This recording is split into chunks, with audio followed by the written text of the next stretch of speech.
Matrina Schmid. You solemnly swear or affirm the testimony you're about to give will be the truth, the whole truth, and nothing but the truth. Yes. Have a seat.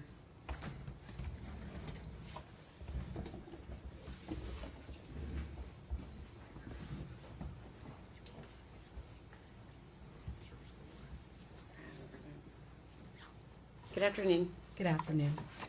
Are you ready for us to start, Your Honor? Yes. Okay. Can you spell your first and last name for the jury, please?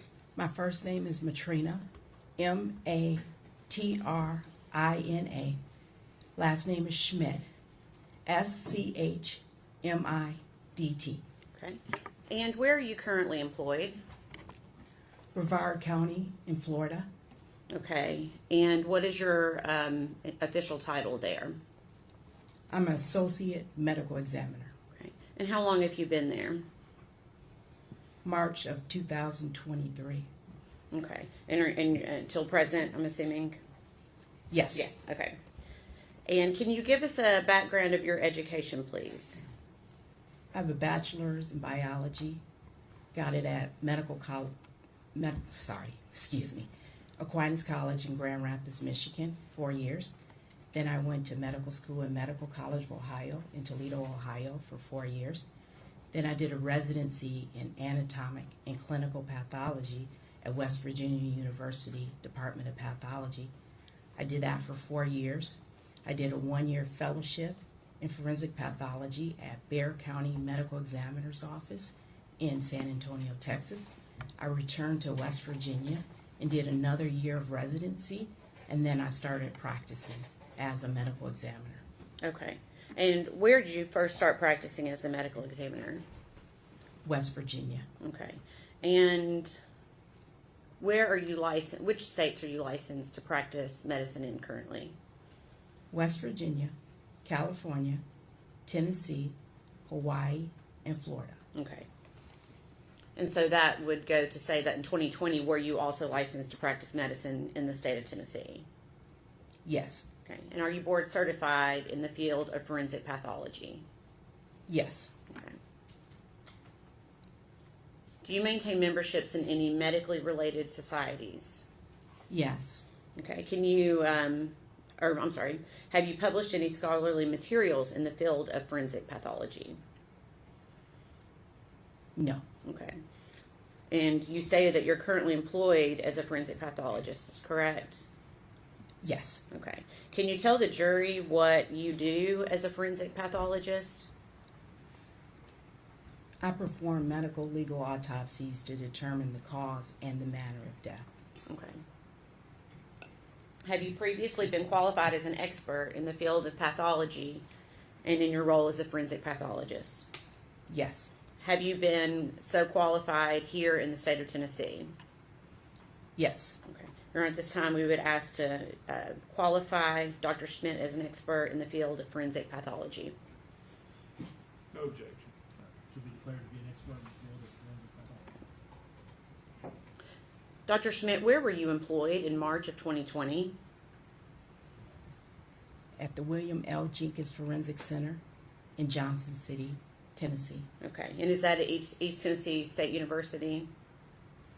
Yes. Okay. And what was your title there in March of 2020? I was an assistant professor in pathology / forensic pathologist. Okay. And during that time, were you called to assist with the processing and removal of the remains of Evelyn Boswell in March of 2020? Yes. Okay. Do you recall who notified you that Evelyn Boswell's body had been discovered? No, it was a law enforcement official called me. Okay. And did you go to the scene there, Muddy Creek Road, that night? Yes. Okay. Did you bring anyone with you to help assist you? No, I arrived on my own, but 2 of our medical death investigators arrived on the scene. Okay. And who are those 2 people? Laura Parsons, Kristen Osgood. Okay. And what was their role to be that evening? They're the medical death investigators. They investigate the scene, the death. Okay.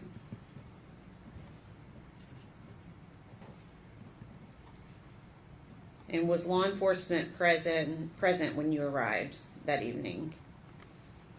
Yes. Okay. Do you recall what time of day you arrived? I do not. It was evening. It was Okay. dark. Dark outside. Okay. Where was Evelyn's body located at the time of your arrival?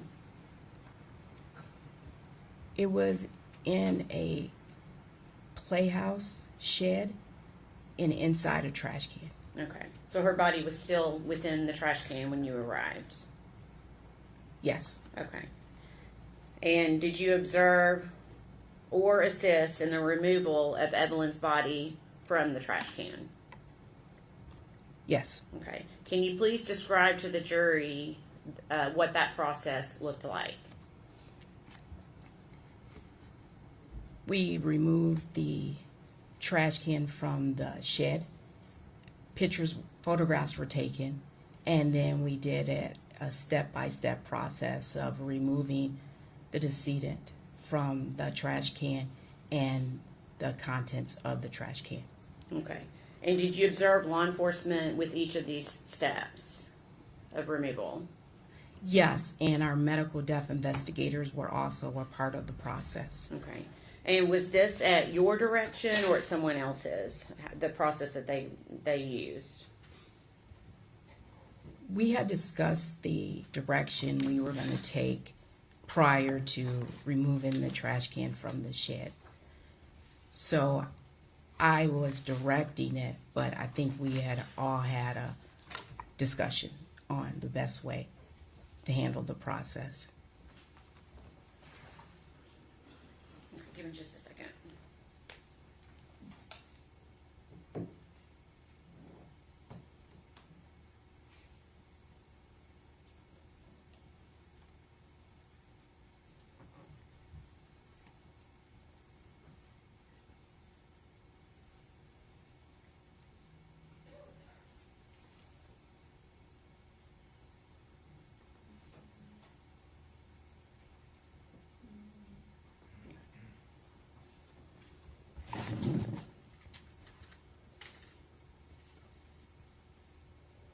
Can you tell the jury what steps you took to ensure that the scene and Evelyn's body was maintained as secure as possible?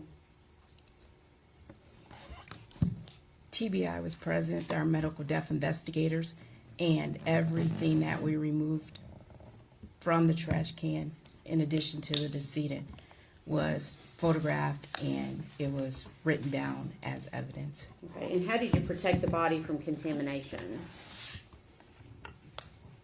I don't remember, but we always have a sheet and the body bag ready and prepared. Okay. One moment.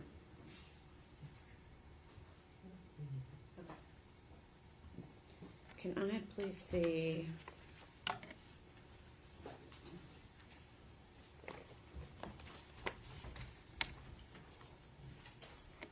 Exhibits number 20 through 38, please.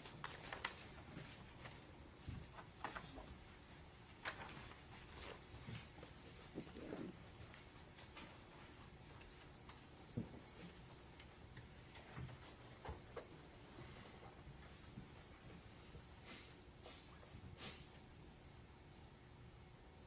In the past, what's been previously marked as exhibit number 21.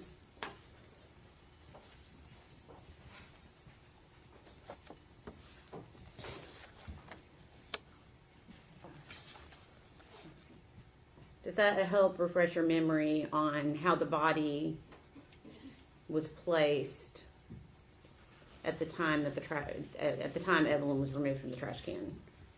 Yes. Okay. Can you describe to the jury what you recall about how her body was protected from contamination? The body bag was placed on top of, looks like paper, and then she was removed from the trash can directly into the clean body bag. Okay. All right. We can pass that back. I'm just going to show it to the jury quickly so the jury can see what we are referencing. It's been previously marked as exhibit number 21. Is this what you were referring to with the butcher paper and the body bag? Yes. Okay.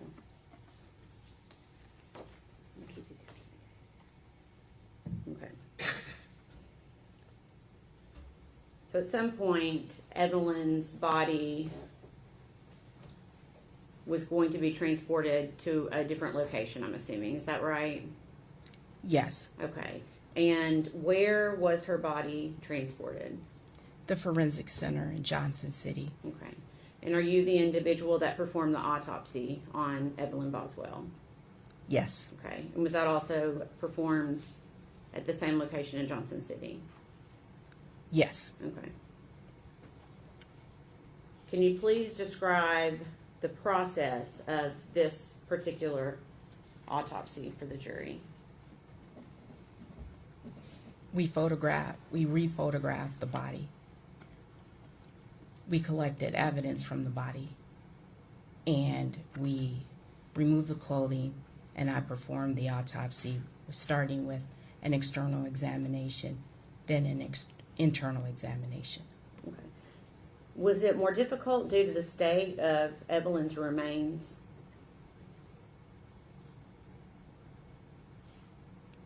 I don't understand Okay, the let me question. ask it in a different way. Does decomposition of a body impact your ability to perform certain things during an autopsy? It can, Okay. yes. Can you, for example, does the level of decomposition keep you from being able to identify mechanisms of death or possible mechanisms of death? It can, yes. Can you describe how? Sometimes with decomposition, the skin will change colors, and it can obscure bruises or contusions. Sometimes we might not be able to draw the sufficient toxicology specimens that we want to. Okay. And did any of that happen in this case? Were you able to see any soft tissue, potential soft tissue injuries to Evelyn's body? I did not identify any soft tissue injuries. Okay. Did decomposition play a role in that at all? It's probable, yes. Okay.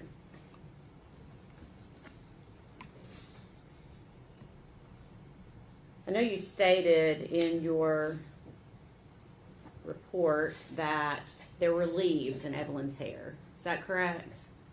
Yes, Okay. And you were also at the scene. Did you observe leaves at the scene that night? yes, there were numerous leaves inside the shed playhouse. Okay.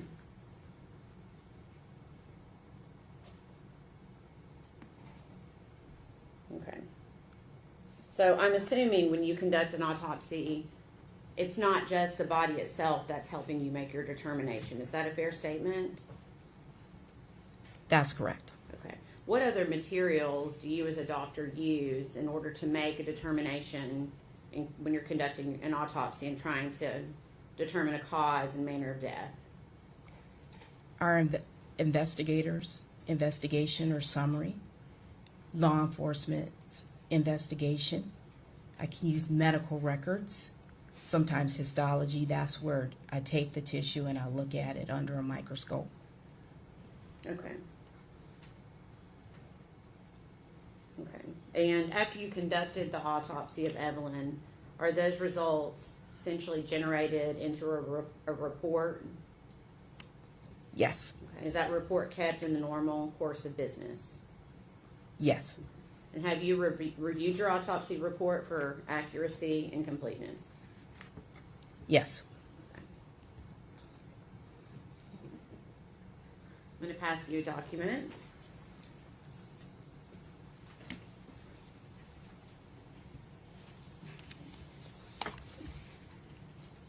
I'm going to give you a second to look and see if you recognize that.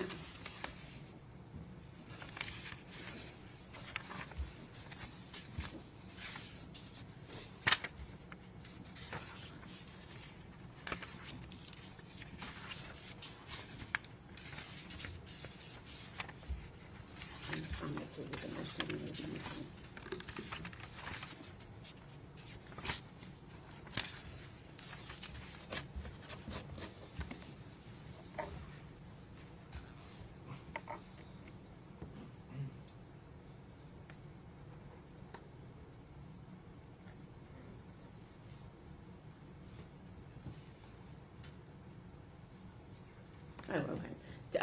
Thank you. Are you able to identify that document? Yes. Okay. Can you tell us what it is? It's the autopsy report I prepared on Evelyn. Okay. And is that a complete and accurate copy? Yes. Okay. Your Honor, this time we would ask that be made exhibit number 260. No objection. Full exhibit 260.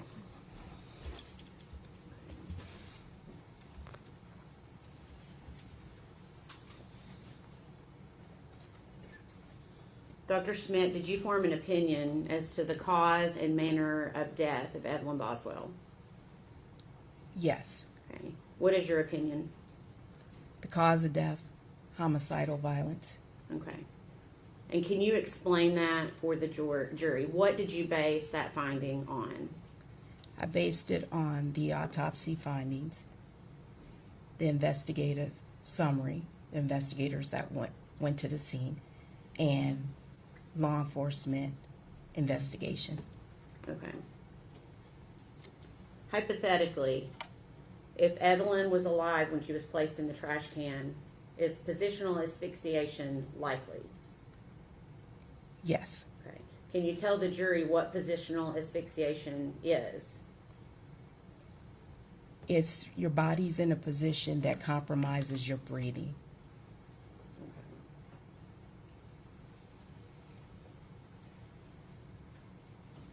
And were you aware was how Evelyn's body was placed into the trash can? Do you recall? Yes. Okay.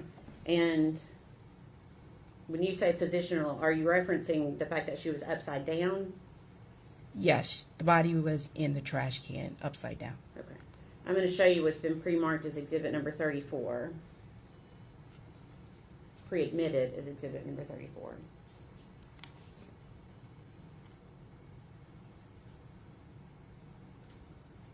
Okay.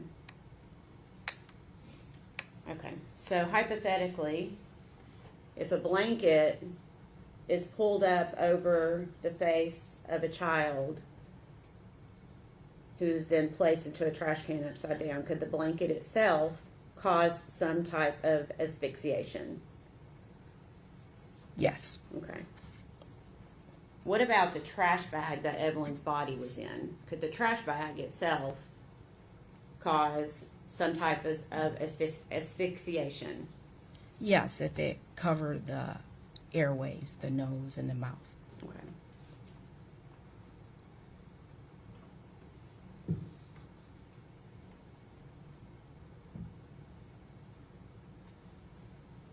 How many autopsies have you conducted over the course of your career, just approximately? 3,600 approximately. Approximately how many of those are were on children? Close to 100, between 80 and 100. Okay. Have you conducted autopsies on children that have resulted from, that you determined to result from natural causes? Yes. Okay.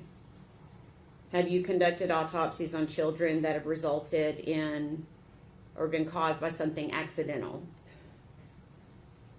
Yes. Okay.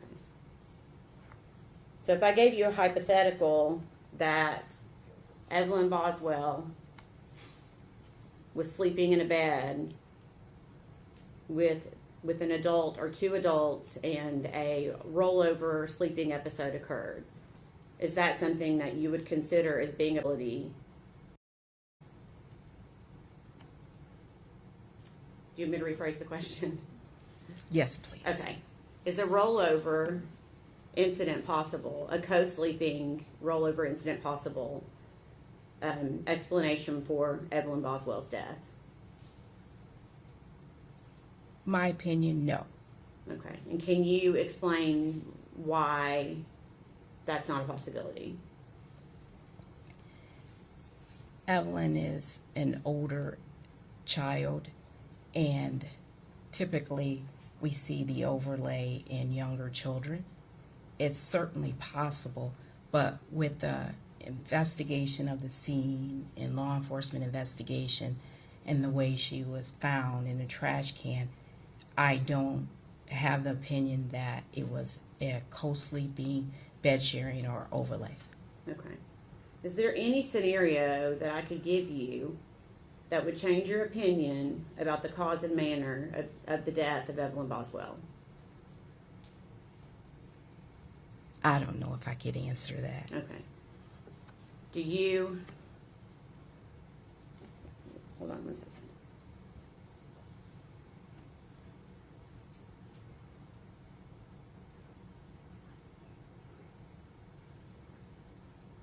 Let me ask it a different way. Anything about the autopsy as well as the other things that you had said that you used to come to your conclusion that led you to believe that Evelyn Boswell died from natural causes? No. Okay. Same question. Anything based upon the history that you were given from law enforcement, the scene itself, plus your autopsy of Evelyn's body that led you to believe that Evelyn died from something accidental? No. Okay. Please answer any questions that the defense has for you.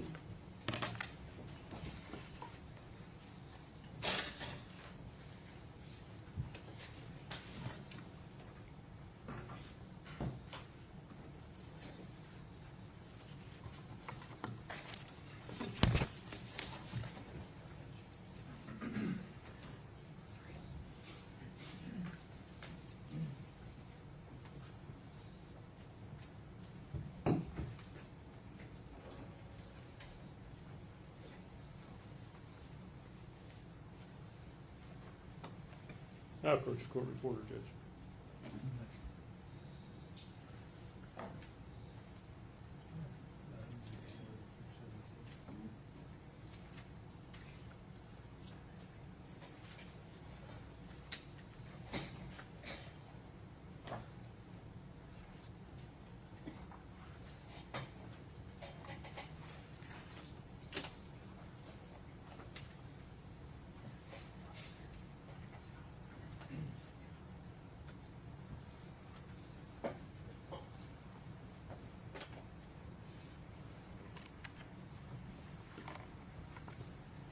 Good afternoon, Dr. Schmid. I'm Gene Scott. How are you? Good afternoon. I'm good. Thank you. I think we've met once before. It's good to see you again. I do have some questions about your report and your conclusions. And I guess I'd like to know what you relied on in forming your report. You talked about the investigations of law enforcement. Obviously, you did an autopsy on the body. Did you go through Evelyn's medical records, the OB records from when her mom was pregnant with her, and her pediatrician records? I routinely go through the medical records. I remember going through the pediatric records, but I don't remember the OB/GYN, but I might have went through them. Do you think it would have been helpful to have done that? Yes, I always review the medical records on Okay. children.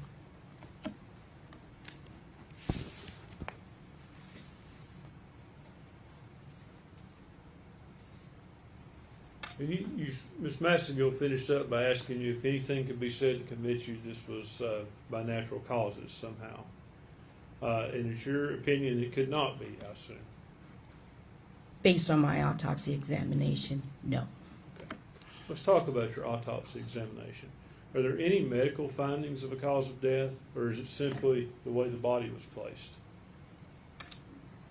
There are no natural medical disease processes to support her death.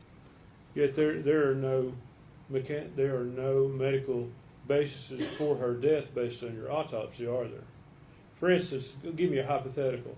If the child were found laying on a table as opposed to in a trash can, would anything have changed about the findings you found in your autopsy report about her medical conditions?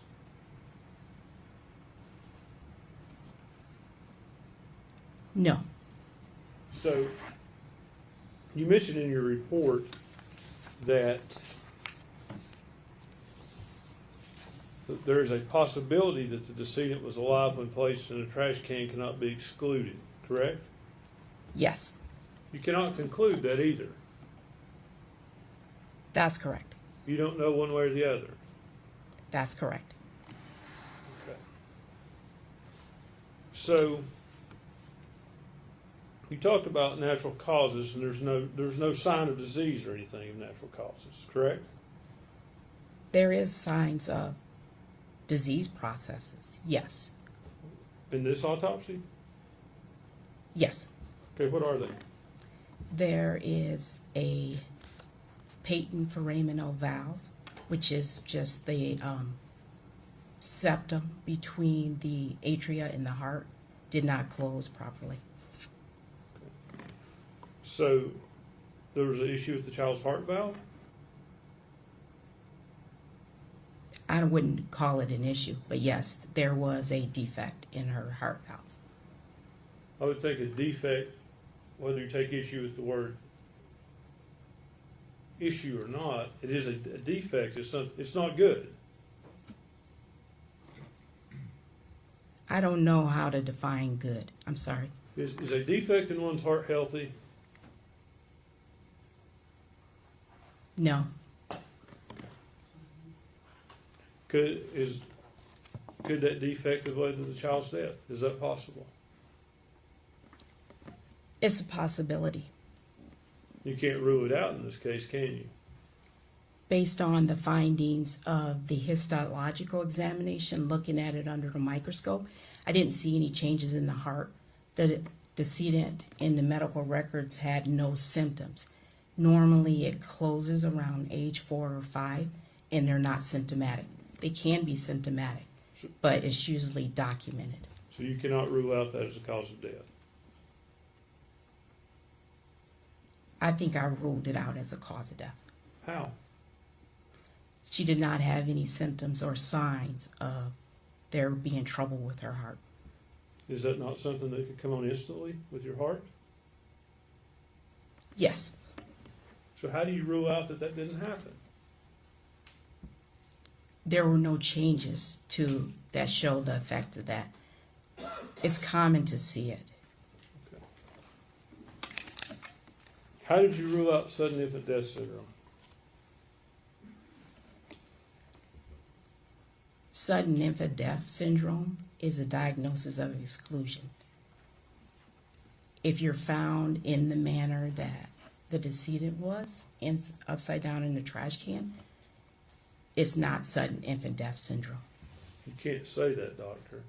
If the child died of sudden infant death syndrome and then was placed in the trash can, that is possible, isn't it?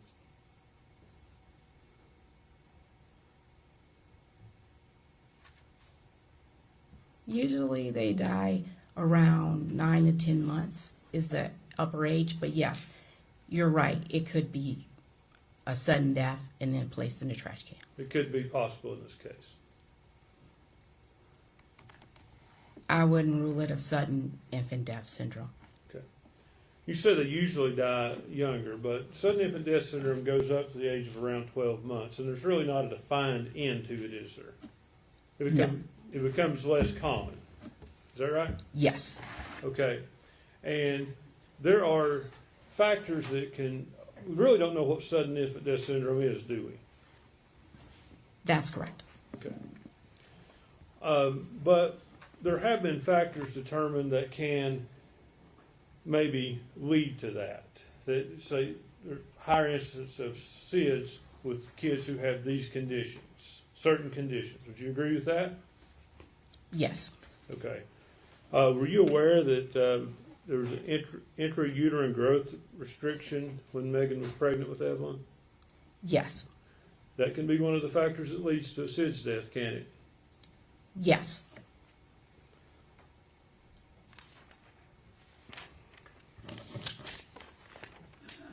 Were you also aware that as of her 10-4 visit, Evelyn suffered from acute pharyngitis?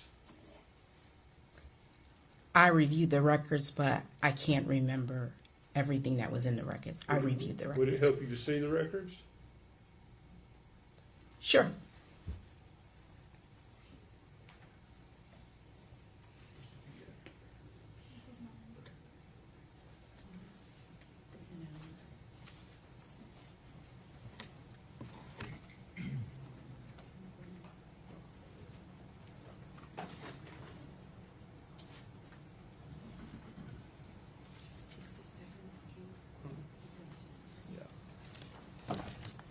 We withdraw item 67, please.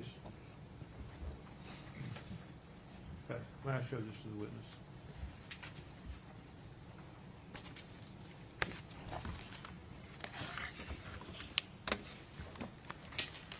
Doctor, I would direct you to her October the 4th visit.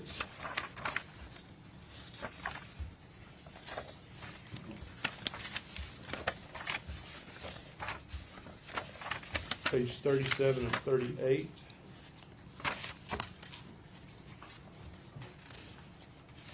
I'm sorry.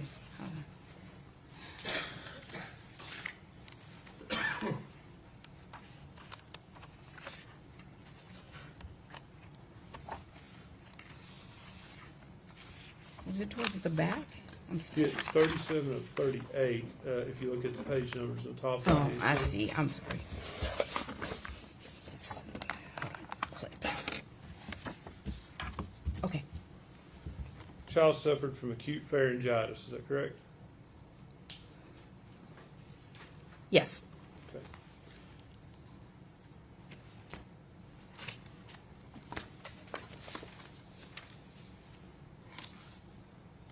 Acute pharyngitis is an infection? Yes.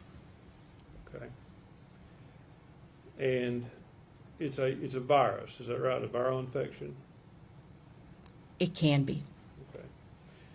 And that infection can progress toward the respiratory system, can it not? Yes. Viral pharyngitis itself can increase the risk of SIDS. Yes or no? Yes. I'm sorry. I sounded curt with you and I didn't mean to. I should have asked you a direct question. So please don't take offense at the yes or no. Child also suffered from gastroesophageal reflux. Is that correct? Yes. Okay. And what is that? It's when the food comes back up through the sphincter, because food goes through the esophagus into the stomach, and there's a sphincter that keeps it from coming back up into the esophagus and to go down, continue into the intestines for digestion, and it comes back up into the esophagus. And can that lead to laryngeospasms? Yes. What is a laryngeospasm? This is where the muscle contracts.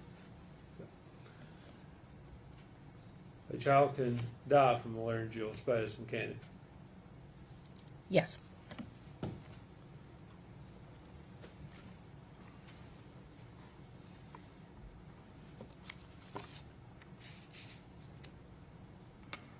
Child also suffered from ankyglossia. I may not be saying that right, but you know what I mean? It sounded good. Yes. Okay. What is that? They call it tongue tie. Your lower frenulum is not long, it's short.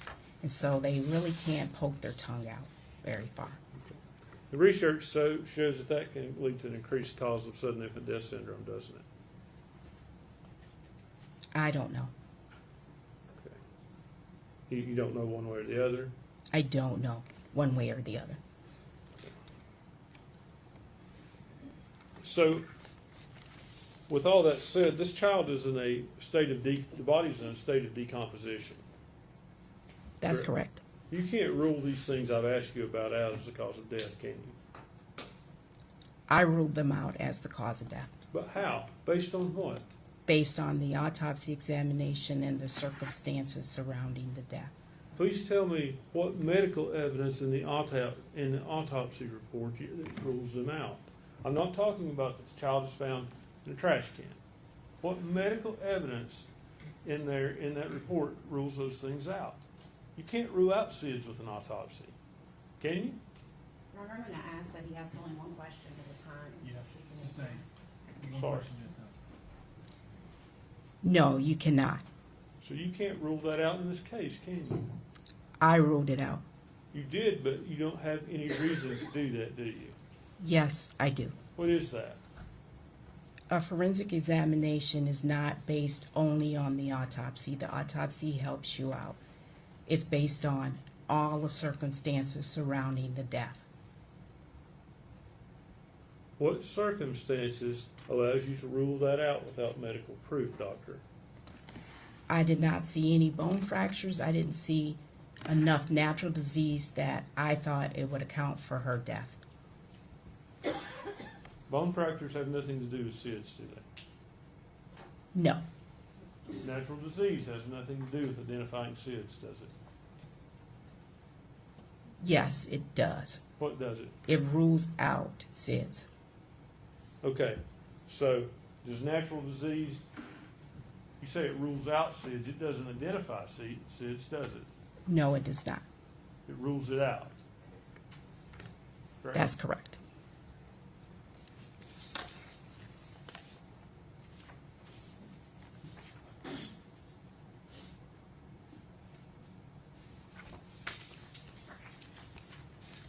How did you rule out co-sleeping and being rolled on the bed as a cause of death?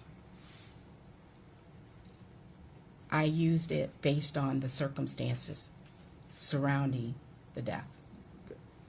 Again, if the body were found laying on a table, not in that trash can, you couldn't rule out co-sleeping as a cause of death either, could you? I would review everything, the circumstances surrounding the death.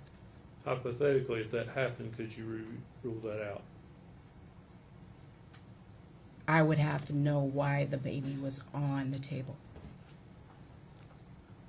So it is possible that a child that size and that age could die from co-sleeping. Yes, it's possible.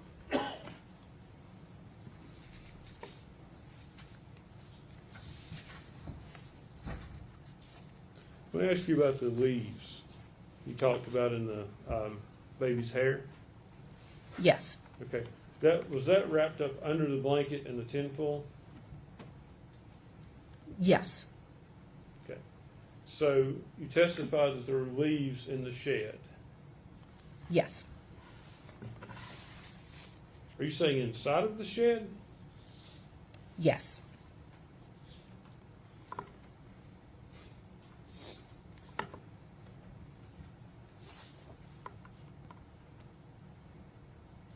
Were there any in the trash can?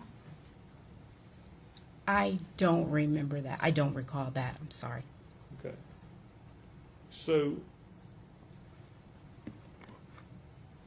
But yes, I'm sorry. They were in her hair inside the trash can. I think I followed your logic there, but my question was more specific than that, doctor. There were leaves inside of Evelyn's hair wrapped in a blanket, wrapped in tinfoil in the trash can, in a bag, correct? Yes, Other than that, were there other leaves in the trash can? I don't recall.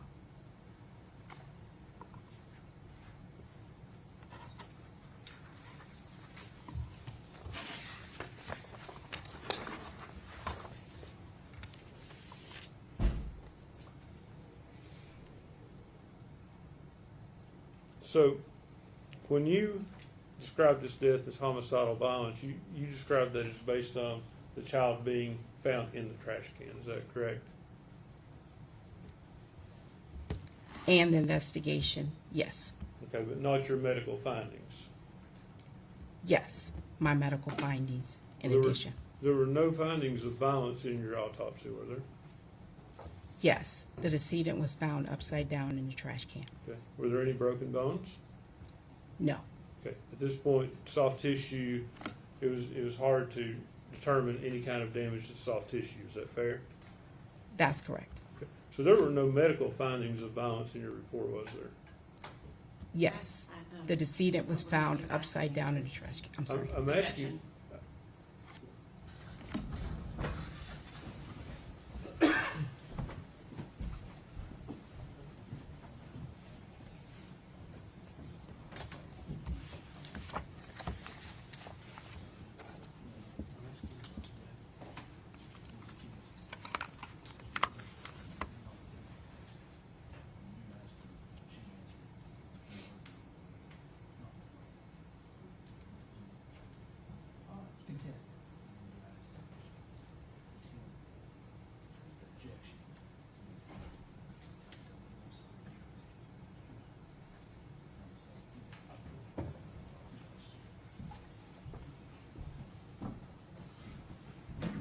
Doctor, let's make sure we're on the same page. I'm asking about medical causes that you would find in the autopsy. Now, being placed in a trash can, are you describing that as a medical cause? No. So medical causes that, and medical diagnosis that you have, there is no medical issue showing this is a homicidal violence, is there? No.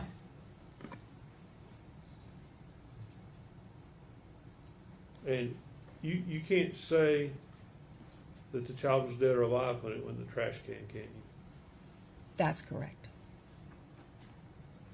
Can I have just a minute, Judge? No.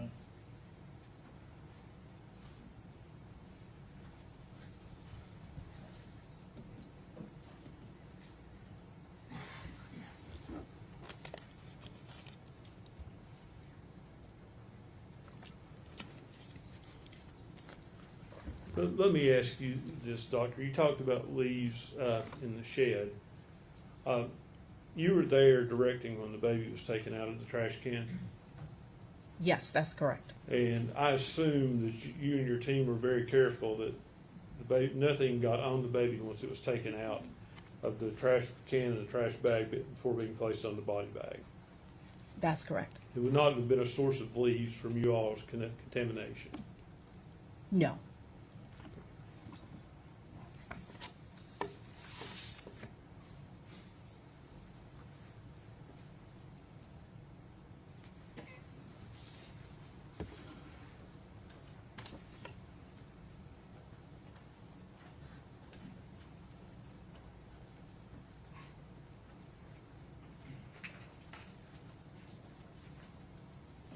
So, Doctor, based on your medical findings, not based on the baby being found in the trash can, but based on medical findings, is there anything to support abuse as a cause of her death? I'm sorry, you have to define abuse. Physical abuse? I still don't understand what you mean by that. Any broken bones? No. Objection, Your Honor. Well, I'm trying to.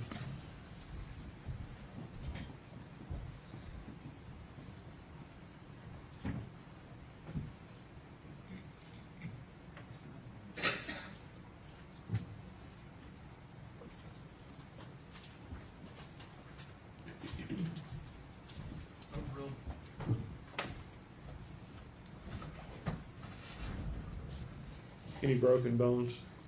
No. Any signs of prior broken bones? No. Judge, that's all the questions I have. Dr. Schmidt, thank you and good to see you. Nice to see you. Redirect. No, Your Honor. Is she released from this team? By the state, yes. Mr. Scott? Yes, sir. Dr. Schmidt, thank you for your testimony today. You are released from your subpoena and your plea. Thank you. Next. David called Dr. Ballistic.